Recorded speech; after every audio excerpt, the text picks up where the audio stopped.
My, no, honey. Ain't nothing like coming home to a warm man in the bed. Who the hell are you? I can't believe you just did that. You are my stuff and you know it. Don't even try. Stop. Sausages. Want one? No, thanks. More beef for her? Hi. I know y'all wondering why I'm dressed like this. You mean fish?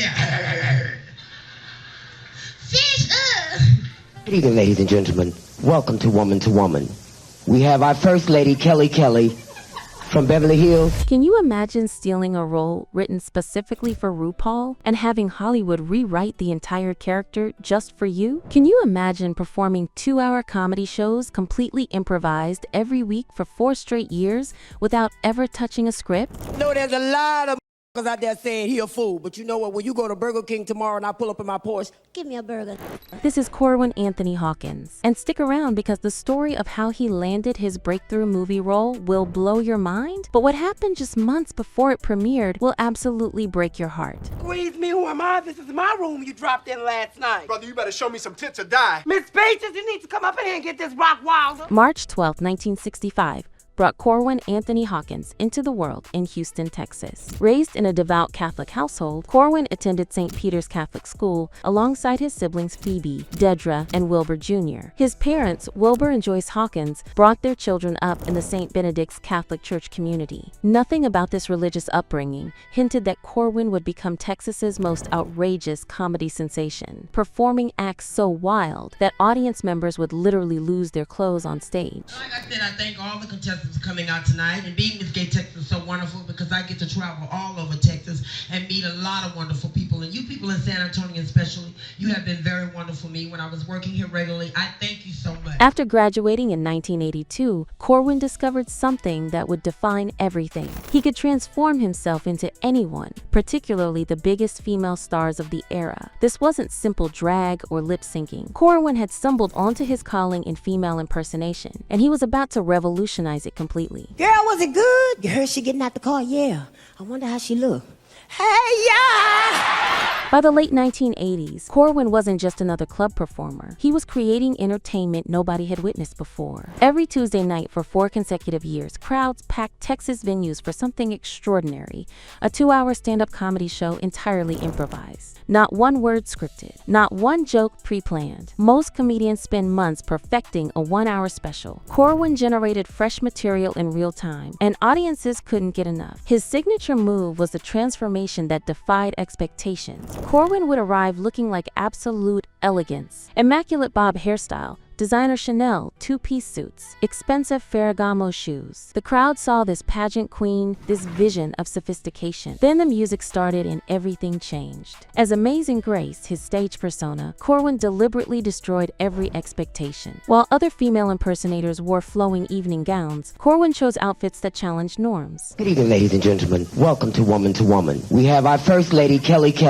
from Beverly Hills. Throughout shows, he'd change wardrobe multiple times, each outfit more stunning and expensive than the last. But the clothes were just the beginning. The real magic happened when Corwin worked the crowd. If you made the mistake of sitting near the front, you became part of the show whether you wanted to or not. He'd pull you on stage, turn you into a prop for his wild antics, maybe force you to sing, definitely make you dance, and possibly have you stripping down to your underwear while talking to your clothes like they'd personally betrayed you. The Dallas natives ate it up. His comedy arsenal included characters that became legendary throughout Texas. Kelly emerged when Corwin needed to roast someone in the audience with surgical precision. We have our First Lady, Kelly from Beverly Hills. We have Aisha from Compton. And we have Ming Lee from Chinatown. Deborah appeared for relationship advice nobody requested, but everybody needed. Venetia Puntain brought stories so outrageous, people would cry from laughing. Then a black girl, Hey, my name's Deborah. And when my coochie gets to itching, ooh! And Miku Waka, nobody quite understood what Miku Waka represented, but when that character appeared, absolute chaos followed. Oh, thank you for dollar. Excuse me. Oh, you have changed for dollar. Yeah. The most requested performances were his celebrity impersonations. Whitney Houston, Diana Ross, Mariah Carey, and of course, Grace Jones. When Corwin channeled Whitney, clubs went silent, except for gasps of recognition.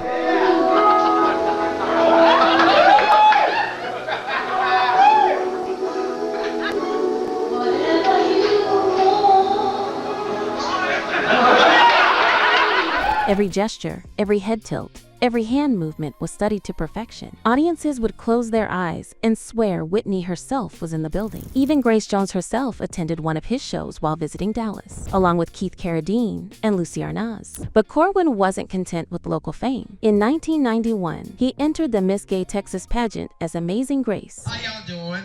I would like to thank all the contestants for coming out and making Miss Gay San Antonio successful tonight. The competition was fierce, with performers from Dallas, Austin, San Antonio all bringing their absolute best. Corwin didn't just win. He dominated so completely that judges started comparing notes, wondering if they just witnessed something historic.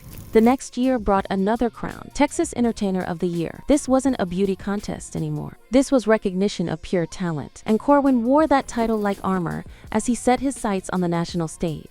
I was born and raised in the ghetto. In 1992, Louisville, Kentucky hosted the National Entertainer of the Year competition. Performers from New York, Los Angeles, Miami, every major city sent their best. Corwin showed up with suitcases full of costumes and a head full of improvised comedy nobody could predict or prepare for. The other competitors had rehearsed routines, choreographed numbers, scripted jokes. Corwin walked on stage and made it up as he went along, reading the room, adjusting to the judges, playing off every reaction. When they announced the winner, nobody was surprised. At 27 years old, Corwin Anthony Hawkins was officially the National Entertainer of the Year. Hi everybody, how are y'all doing? I'm so glad to be here. I'm your main National Entertainer of the Year. I'm proud. Okay, wait. Stop trying to be fish. I'm not fish. But here's what makes this remarkable. His talent was his stand-up comedy routine, unusual in a pageant where most participants generally lip-synced. Corwin was breaking every rule and winning anyway. This national recognition opened doors Corwin had only dreamed about. Suddenly, he wasn't just performing in Texas clubs. HBO comedy specials wanted him. BET was calling. And then came the invitation that changed everything. Def Comedy Jam. He went down here, and I just, oh my God. For a performer from the drag circuit to appear on Def Comedy Jam was almost unheard of. This was the show that launched careers, that made comedians into household names. Bernie Mac, Chris Tucker, Dave Chappelle. These were Corwin's peers now. And he didn't just appear once. He became a featured performer, bringing his unique brand of improvised chaos to national television. The television appearances were revelation. Mainstream audiences who'd never stepped foot in a drag club were suddenly witnessing Corwin's genius. He'd start a bit as one character, transform mid-joke into another, pull imaginary audience members into scenarios that had viewers checking if this was scripted or real. It wasn't. It never was. Every single moment was Corwin creating comedy gold in real time. Word spread through Hollywood like wildfire. Who was this performer who never used a script, who could hold an audience for 2 hours with nothing but his imagination? Casting directors started showing up at his shows, sitting in the back, taking notes, making calls. One of those watching was Keenan Ivory Wayans. Fresh off the success of In Living Color and looking to direct his next feature film,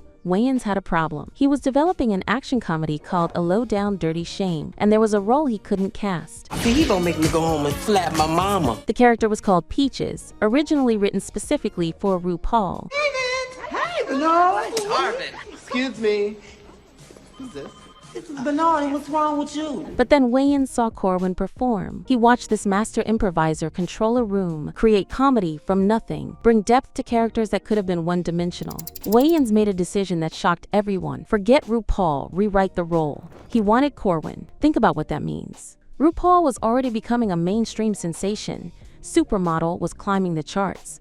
The role was literally written with RuPaul in mind. But Corwin's audition was so powerful, so undeniably perfect, that they changed everything to accommodate his unique energy. The call came in early 1994. Corwin had landed his first movie role, beating out one of the biggest names in drag culture for a part specifically created for them. His friends in Texas couldn't believe it. His family was proud but nervous. Hollywood was calling, and Corwin was ready. Production began in Hollywood.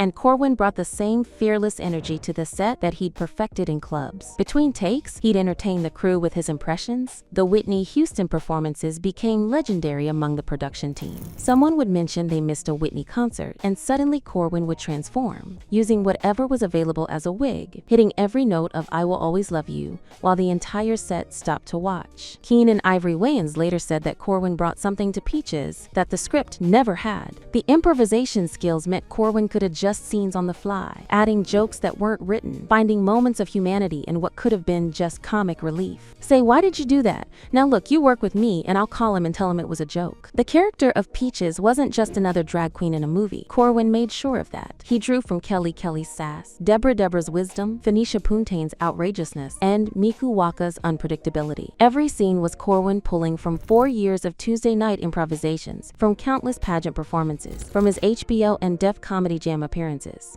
But something was happening that Corwin wasn't telling anyone. He'd been feeling tired more than usual. The movie was scheduled for a November 1994 release, and Corwin was already planning multiple viewing parties. One in Houston with his family, one in Dallas with his performance community. He also received incredible news. The LA Improv wanted him for an invitational tryout. But by late July 1994, Corwin's health had deteriorated rapidly. What had seemed like exhaustion revealed itself as something far more serious: AIDS-related pneumonia. In an era when this diagnosis often meant the beginning of the end, Corwin found himself at Baylor Hospital in Dallas, fighting for his life. On August 5, 1994, at just 29 years old, Corwin Anthony Hawkins passed away. The man who'd improvised his way to fame, who'd made Keenen Ivory Wayans rewrite an entire character just to capture his essence, was gone. And here's the devastating truth that makes this story so heartbreaking. A Low-Down Dirty Shame wouldn't hit theaters until November 23, 1994. Corwin died 3.5 months before his movie premiered. When the movie was released, critics praised the character of Peaches as one of the film's highlights. They had no idea they were watching the first and only film performance of someone who died months earlier. But the story doesn't end there. In 2019, 25 years after his death, something remarkable happened. Young drag performers who weren't even born when Corwin died started discovering his work through a Low-Down Dirty Shame. They'd watch his performance and ask, who was this? Why don't we know more about him? Social media began circulating clips of his performance, introducing a new generation to Corwin's genius. The tragedy remains that Corwin never knew his impact. He died thinking he was just a performer from Texas who got lucky with one movie role. He never knew that role would inspire countless others. He never knew that beating RuPaul for that part would become legendary in drag history. A Low-Down Dirty Shame remains his only film credit, a 90-minute testament to what could have been. When you watch it, remember you're not just watching a performance. You're watching a revolution that ended too soon, a dream realized but never experienced. In the final act of Amazing Grace, the improvisation legend who rewrote Hollywood's rules but never got to see the world fall in love with what he created.